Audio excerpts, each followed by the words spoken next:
네, 안녕하세요. 김하쌤입니다. 민법 준비 기출 특강 진행하겠습니다. 이 시간은 제35강입니다. 교재는 개론 이종호 선생님과 민법 김하연체가 만든 공동 제작한 핵극기 교재로서 구입 방법은 이 영상 제일 마지막에서 소개해드립니다. 이 시간은 임대차 하겠습니다. 민법 임대차죠. 먼저 타인권리 매매 유효이듯이 타인권리 임대차도 유효이기 때문에 임대인 목적물 처분권은 유효하지 않습니다. 처분권은 없어도 임대차는 유효하게 됩니다. 임대차는 채권이라 원칙 태양은 없는데 임차권을 등기하면 그때부터 제3자에 대해서 효력이 생깁니다. 태양력이란 당사자가 아니라 제3자에게 효력이 생기는 걸 말하죠. 한편 건물의 보존 등기하면 토지 임대차가 제3자에 대해서 대항력이 생깁니다. 그러니까 이론 강의 꼭 보고 오셔야 돼요. 이건 이론 강의 보신 걸 전제로 빨리빨리 설명드린 겁니다. 임차인 세 가지 가장 중요한 거죠. 이제 비용이 필요비, 유익비, 상한 청구권은 모든 임차인이 청구할 수 있고, 다음 부동물 매수 청구는 건물 임차인이죠. 토지 X. 이게 땅 지자라 지상물 매수 청구가 토지 임차인이 청구합니다. 1번이 비용 상한 청구고, 2번이 둘 다 매수 청구권이죠. 여기도 매수 청구권, 여기도 매수 청구권. 이 두 개는 성격이 똑같습니다. 그래서 1번, 2번 두 개 완전히 달라요. 1번 비용은 임의규정으로 폐지예약정은 임차인에게 불리하더라도 유효가 되는데 매수 청구 두 개는 강행규정으로 폐지예약정 무효가 됩니다. 다음 비용 상환 청구는 채무불이행에서 쫓겨납니다. 월세 2달 밀려서 쫓겨나도 비용은 청구할 수 있어요. 비용은 도둑놈도 청구할 수 있죠. 월세 2달 밀린 사람보다 도둑놈이 훨씬 나쁜 놈이죠. 그래서 청구할 수 있는데 이 매수 청구를 못합니다. 일시사용이 명백한 임차인도 청구할 수 있어요. 비용은 고민하지 마세요. 도둑놈도 청구할 수 있습니다. 이 매수 청구를 못하게 되죠. 비용은 대표적으로 유치권 행사할 수 있지만 매수 청구권은 동시행항변은 가능하지만 유치권 행사 못합니다. 그 다음 부동물은 독립성이 있어야 돼요. 따라서 기존 건물의 구성 부분이 되거나 일부가 되면 독립성 없기 때문에 매수 청구할 수 없습니다. 다음 부동물은 건물 자체에 객관적인 편익을 거져야 돼요. 따라서 오로지 임차인의 특수 목적에만 필요하다면 객관적 편익이 없기 때문에 부동물 매수 청구할 수 없습니다. 이제 지상물로 갑니다. 자, 지상물 매수 청구는 토지 임대차 기간이 끝나고 이제 갱신 청구합니다. 쪽팔리게 임대인에게 거절당했을 때 지상물 매수 청구 가능합니다. 다음 대항력 있으면 제3자에게 주장할 수 있죠. 이제 대항력 있는데 토지 소유자가 바뀌어서 토지 새로운 소유자가 있으면 이자에게도 행사할 수 있습니다. 임차한 토지 이외의 다른 토지에 걸쳐서 건물이 건립돼서요. 그러면 임차한 토지가 임차한 토지, 즉 임차지 상에 서 있는 건물 중에서 구분 소유 객체가 되는 것에 한하여 매수 청구할 수 있기 때문에 건물 전부를 매수 청구할 수 없습니다. 무허가 건물도 철거하면 아깝죠. 무허가나 미등기도 다 매수 청구할 수 있습니다. 자, 문제집 160페이지입니다. 민법 규정보다 임차인에게 불리하게 그 내용을 약정한 경우에도 유효 물어봤죠. 이 문제가 무엇을 물어본 거죠? 문제 의미를 아셔야겠죠. 임차인에게 불리하게 약정해도 유효. 이게 임의규정이죠. 그럼 임의규정은 대표적으로 비용이죠. 필요비, 유익비. 이게 센답이죠. 필요비, 유익비가 그냥 답입니다. 그래서 비용 상한 청구는 임의규정 꼭 외우세요. 바로 답이 2번 나옵니다.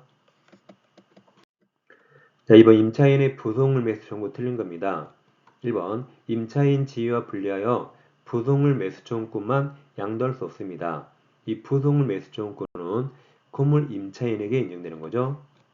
2번 임차 건물의 구성 부분은 독립성 없기 때문에 매수 청구 객체가 될 수 없어요.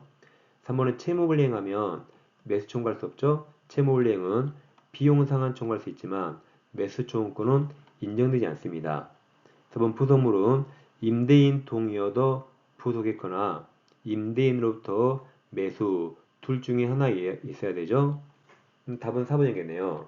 5번이겠네요. 자, 5번. 건물 임차인이 자신 비용을 들여 중축 넣으면 항상 독립성을 보라 했죠. 자, 아리백에서 중축 넣으면 독립성을 봐야 되는데 우리 판례는 아무 말 없으면 원칙적으로 독립성이 없다고 봐요. 그럼 독립성이 없기 때문에 애초에 부속물이 아닙니다. 따라서 이건 부속물 매수 청구 대상이 아닙니다. 우리 판례는 독립성 없기 때문에 유익비 같은 비용 청구 대상이라고 보고 있어요. 유익비 청구 대상입니다. 근데 비용은 임의 규정이잖아요. 그래서 폐지 약정은 유효하게 되죠. 그래서 포기 약정 유효입니다. 다시 5번.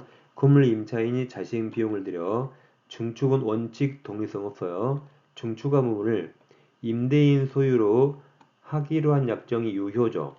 이건 비용 상한 청구고 임의 규정이라 임대인도 가져라고 비용 상한 청구 포기 약정 유효입니다. 유효. 유효기 때문에 당연히 유익비 상한 청구 허용되지 않는 거죠. 임의 규정이라 포기할 수 있고 임대인 소유하기로 약정하면 포기 약정이라 이건 허용되지 않습니다. 정답은 5번입니다. 3번 부속물 매수 틀린 겁니다. 1번 토지가 틀렸죠. 토지 임차인은 땅지 지상물 매수, 건물 임차인만 인정됩니다.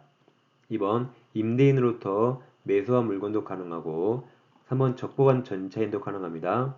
4번 강행 규정이기 때문에 이를 인정하지 않은 약정으로 임차인에게 불리한 건 무효, 효력이 없다 무효 맞았죠? 5번에 의도지 임차인의 특수 목적을 위해 부속된 것은 매수 청구 대상이 아닙니다. 답은 1번 쉬운 데 있었네요. 예, 4번입니다. 임차인 권리 옳은 거죠. 1번 임차물의 필요비 지출한 임차인은 임대차 종료 시 가액 증가 현존 이건 필요비가 아니라 유익비죠. 유익비입니다. 2번 건물 임차인이 그 사용 편익을 위해서 임대인으로부터 부속물 매수했죠. 근데 임대차 종료 전이 틀렸죠. 종료 시죠. 종료 후 이제 부속물 매수 청구하는 거죠. 3번 건물 소유를 목적으로 한 토지 임대차를 등기하지 않았더라도 임차인 그 지상 건물에 등기하면 토지 임대차가 제3자에 대해서 효력이 생긴다가 대항력이죠. 이게 정답이죠. 622조 내용입니다. 4번 건물 소유를 목적으로 한 토지 임대차 기간이 만료되면 임차인은 계약갱신 청구 없이 틀렸죠. 원칙 계약갱신 청구하고 쪽팔리기 거절당했을 때 그때 건물 매수 청구합니다. 5번 토지 임대차가 묵시효 갱신되면 임차인은 언제든지 세이지 통과할 수 있고 임대인도 둘 다 가능하죠. 답은 3번입니다. 5번 자, 사례 문제죠. 우리 갑으로부터 건물 소유를 목적으로 토지가 누구 소유죠? 토지가 갑토지죠. 갑토지를 10년간 누가 임차인이죠? 을 쓰시고 임차하여 자신 건물을 신축, 누구 건물이요? 을 건물. 자, 틀린 겁니다. 1번 앞에 특별한 사정이 없는 한 이 말은 절대 읽지 말아야 했죠. 이 말은 원칙적으로 절대 모든 과목 읽지 말아야 했죠. 자, 임대인갑이 소유자가 아닌 경우에도 임대차 계약은 유효하게 성립하죠. 즉 타인권리 매매에 유효하듯이 타인권리 임대차는 더욱더 유효죠. 임대인갑이 소유자가 아니어도 임대차는 유효입니다. 자, 2번, 3번 묶어서 대항력이죠. 2번 갑과 을 사이에 반대 약정을 쓰면 을은 갑에 대해서 임대차 등기 절차 협력을 청구할 수 있습니다. 2번, 3번 을이 현존하는 지상 건물을 등기하면 대항력 생기죠. 임대차를 등기하지 않아도 제3자에 대해서 임대차 효력이 있다. 이게 대항력이죠. 622조입니다. 4번 10년 임대차 기간이 경과한 때 을의 지상 건물이 현존하면 을은 임대차 계약 갱신 청구할 수 있죠. 그리고 거절당하면 지상을 매수 청구할 수 있습니다. 5번은 차임인체가 이익이 참여에 달하면 해지할 수 있죠. 민법 임대차는 이익입니다. 6번 사람 주의하세요. 임차인이 갑이네요. 임대인이 을입니다. 다음 지상물 매수 청구 물어봤죠? 자, 옳은 겁니다. 1번 갑의 매수 청구가 유효하려면 임대인 을, 임대인 승낙 유효하지 않죠? 이거 형성권이라 을 승낙 필요 없습니다. 2번 허가받은 건물이 아니네요. 무허가라도 철거하면 아깝기 때문에 매수 청구할 수 있습니다. 한번 임차인 갑 소유 건물이 임대인 을이 임대한 토지와 제3자 토지에 걸쳤다. 걸쳐 건립되면 건물 전부에 대해서 매수 청구할 수 없죠. 이때는 임차한 토지 서행에 서 있는 건물에 대해서 구분 소유 객체가 되는 것에 한하여 매수 청구할 수 있습니다. 자, 4번은 채무불이행 나오면 매수 청구할 수 없습니다. 제일 끝에 매수 청구할 수 없게 되죠. 5번 갑은 매수 청구권 행사에 앞서 임대차 계약 갱신 청구해야 되죠. 그리고 거절당했을 때 매수 청구하죠. 정답은 4번이고 5번은 갱신 청구해야 됩니다. 그리고 거절당할 때 매수 청구하는 거죠. 7번 사리가 복잡하네요. 사리가 문제가 길면 어디를 보라 했죠? 지문이든 문제든 항상 끝부분을 확인합니다. 끝부분에 건물에 대해서 지상을 매수 청구사죠. 임대차 문제고 지상을 매수 청구네요. 앞에 갑이 을의경사죠. 그럼 갑이 임차인이네요. 을이 토지 임대인이죠. 앞에 읽을 필요 없네요. 자, 틀린 겁니다. 1번 앞에 보지 말아 했죠. Y 건물이 미등기 무허가 건물이어도 철거가 아깝기 때문에 매수 청구 상대방이 됩니다. 대상이 됩니다. 2번 임대차 기간이 만료되면 임차인 갑이 건물 철거하기로 확정하면 이건 지상을 매수 청구권 배지 확정이라 원칙 무효가 됩니다. 한번 건물이 X토지와 제3자 소유 토지에 걸쳐서 건립되면 갑은 건물 전체 매수 청구할 수 없죠? 이게 정답이네요. 아까 나왔었죠? 4번은 차이 면체를 이유로 채무불이행을 이유로 해지되면 매수 청구할 수 없다 했습니다. 5번 임차인 갑이 적법하게 매수 청구권을 행사한 후에도 Y 건물 점유 사용을 통해서 토지를 계속 사용하네요. 그럼 사용료 내야 되죠? 사용료 내야 됩니다. 갑은 을에게 토지 임료 상당액 부당이득 반환 의무가 있게 되는 거죠. 내 땅 아니기 때문에 사용료는 계속 내야 됩니다. 정답은 3번이었습니다. 8번 건물 소유를 목적으로 한 토지 임차인의 지상물 매수 청구. 자, 옳은 겁니다. 자, 1번 지상 건물을 타인에게 양도한 임차인은 그럼 타인에게 양도했으니까 더 이상 건물 소유자가 아니네요. 건물 소유자가 아니니까 내 거 사라고 청구할 수 없는 거죠. 2번 임차인은 저당권이 설정된 건물에 대해서 매수 청구할 수 있죠. 여러분 우리나라 건물 중에 저당권이 없는 건물이 얼마나 될까요? 거의 대부분 저당권이 있을 겁니다. 따라서 저당권이 있어도 매수 청구할 수 있습니다. 3번, 4번이 묶어서 잘 정리하세요. 지상물 매수 청구 상대방은 임대차 끝났을 때 토지 소유자인 임대인이 원칙입니다. 원칙적으로 누구에게 지상물 매수 청구합니까? 임대차 소멸시 토지 소유자인 임대인이에요. 토지 소유자인 임대인. 그럼 3번 토지 소유자가 아닌 제3자가 토지를 임대한 경우 임대인은 그 다음 잊지 말아 했죠? 잊지 마시고 매수 청구 대상이 될 수 없다 맞았습니다. 다시 보세요. 지상물 매수 청구 상대방은 원칙적 누굽니까? 임대차 소멸 당시 토지 소유자인 임대인을 말합니다. 정답이 3번이고 4번도 임대인이 임차권 소멸 당시 이미 소유권을 상실했네요. 임차인은 그에게 매수 청구할 수 없습니다. 매수 청구 상대방은 임대차 소멸 당시 토지 소유자인 임대인입니다. 3번, 4번 같은 취지로 보면 됩니다. 5번 기간 정함이 없는 임대차에서 임대인 해지 통계호에서 임차권을 소멸하면 임차인은 매수 청구할 수 있죠. 이때는 임대인이 그만두자 했기 때문에 갱신 청구 없이도 곧바로 매수 청구할 수 있습니다.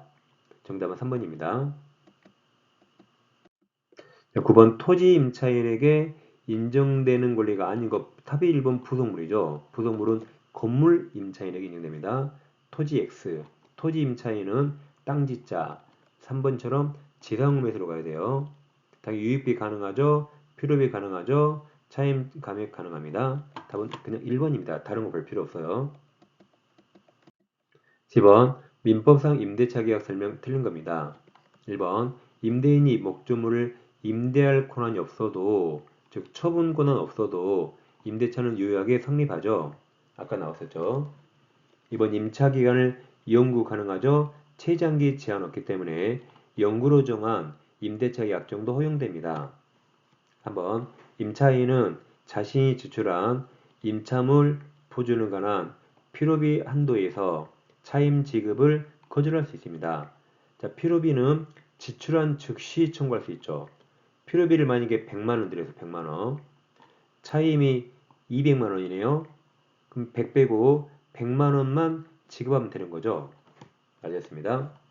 4번 임대차가 묵시유갱신, 법정유갱신 자동 연장됐죠. 그럼 전 임대차에 대해서 제3자가 제공한 담보는 원칙적으로 소멸합니다. 전 임대차에 제3자가 뭔가 담보를 제공했죠. 그럼 제3자는 묵시유갱신은 예상 안 하고 전 임대차에 대해서만 담보를 제공했기 때문에 이 임대차가 묵시유갱신되면 제3자는 묵시유갱신을 예상 못했기 때문에 그가 제공한 담보는 원칙 소멸합니다. 5번 임대차 종료로 인한 임차는 원상회복. 이런 원상회복이란 계약 체결 당시로 되돌아가죠. 따라서 임대인이 임대 당시 맞아요. 계약 체결 당시 임대 당시 부동산 용도에 맞게 다시 사용할 수 있도록 협력할 의무까지 포함한다가 대법원 판례입니다. 그러니까 원상회복이 언제로 가요? 임대 당시로 가는 거죠.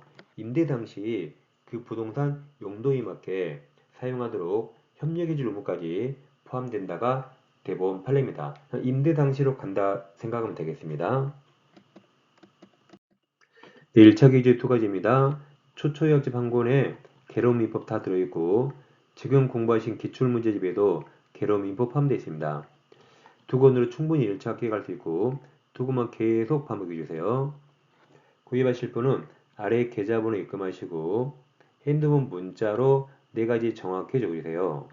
교재 이름도 두 권 정확히 적어주세요. 네, 저는 다음 시간에 뵙겠습니다. 감사합니다.